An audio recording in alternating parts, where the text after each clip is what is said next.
নম্বর উপজেলার ধনপুর ইউনিয়নের হালাবাদী গ্রামের বন্দেরানি জনাব মোহাম্মদ শফিকুল ইসলাম সফু ভাইয়ের উস্তার জমিতে এসেছি এবং ওনার জমি দেখার জন্য।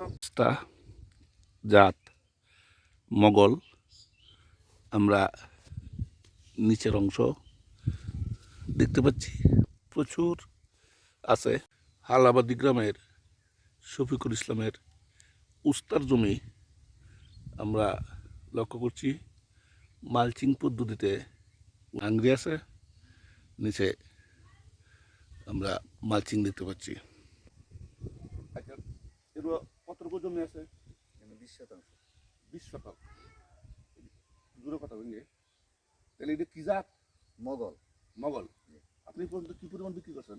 এ পর্যন্ত প্রায় 15-20 হাজার টাকা মতো বিক্রি হয়েছে। এখন একটু সমস্যা দেখা দিচ্ছে। সমস্যা দেখা দিচ্ছে। আচ্ছা, আমরা যে সমস্যাটা দেখতাম পারলাম, কিছু ওষুধ দেওয়া হয়েছে, আপনি নিয়মিত দেবেন। আর বাজার কিরকম আছে?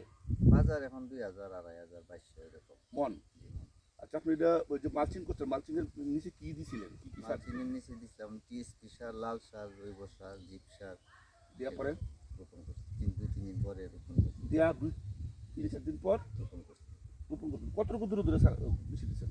বিচি দিচ্ছি না, এটা আমি সারা রোপণ করছি 3 থেকে 3.5 হাত। 3 থেকে 3.5 হাত পর পর সারা রোপণ করছি। সারা রোপণ করছেন। কয়টা করে? একটা করে। একটা করে না? কতদিন আগে রোপণ করছিলেন? রোপণ করছি প্রায় 2 থেকে 2.5 মাস হলো। আচ্ছা, আপনি কি আশা করেন যে যে পরিমাণ খরচ হচ্ছে লাভবান হবেন? আলহামদুলিল্লাহ।